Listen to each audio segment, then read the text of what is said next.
Hi, it's Matt. Today we're going to take a closer look at my M19 multiple gun motor carriage. So check it out and maybe you'll hatch some ideas yourself. Oh, that was bad. Matt's Custom Creations. The M19 was a self-propelled anti-aircraft gun that was built originally at the end of World War II, but it never saw any actual combat until the Korean War, where it was often used in a ground defense role.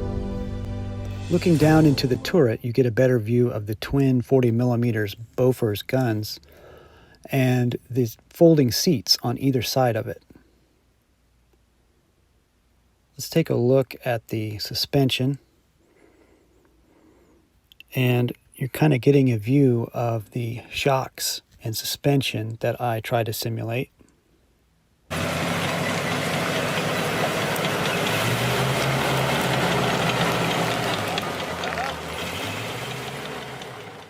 Those of you who have seen my videos, you'll know that to show you how I put this together, I'm going to take it apart.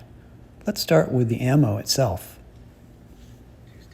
To stimulate the racks of rounds that went through the guns, I just used two of the binocular pieces and a special Kobe two-sided piece.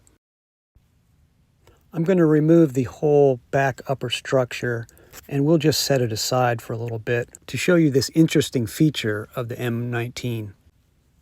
The floor of the turret was actually kind of like a drain or a funnel for the spent rounds to go down and out and underneath the back.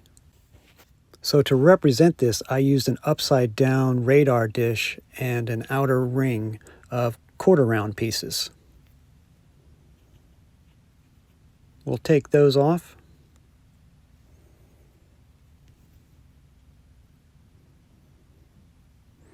Next, we'll take off the two extra gun barrels that were laid across the deck in case they were fouled or worn out or broken in some way. We'll move on to the turret next. First, we'll take a look at the underneath side, and I'll remove the breeches, which is actually just made out of those hinge type pieces with the top hinge part removed.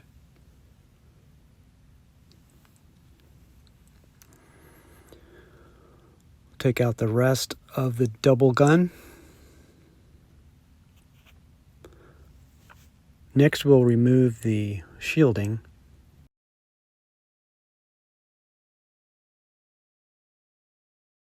And those pieces look like this.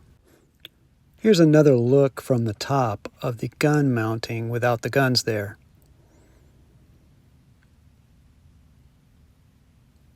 Taking apart the upper turret, you can see the floor of it there is actually just three main pieces.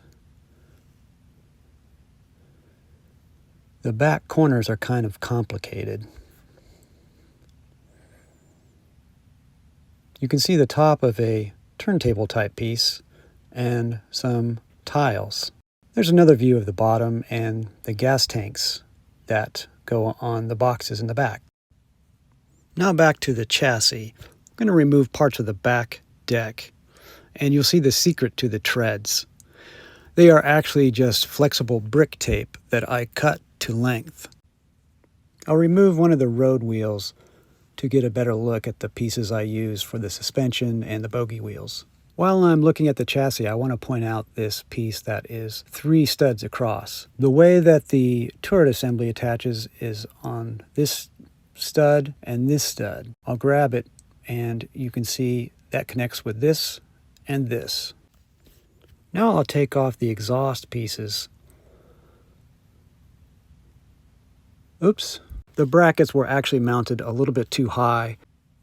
If I were to redo it, I would drop those down one so I wouldn't have interference with the underneath of the turret.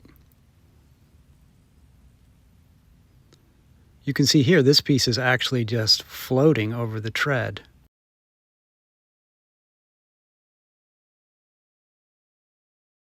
Okay, on to the front. These sloping pieces are actually Kobe units. I like them because they don't have a stud and they're just purely a slope. That's what the hatch and the brackets look like. Now it's time to remove the glacis, and I think I finally pronounced it correctly. What do you think? Please comment below.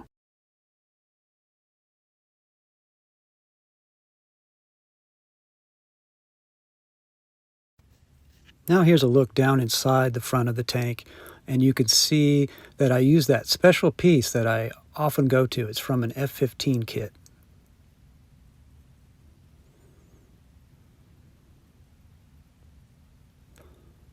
Here's what it looks like underneath the vehicle.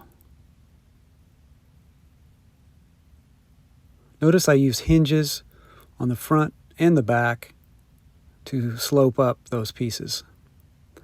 And behind the back panel are these type of parts. I think it would be cool to actually have opening doors back there. Here's an exploded view of the back suspension. Speaking of exploded views,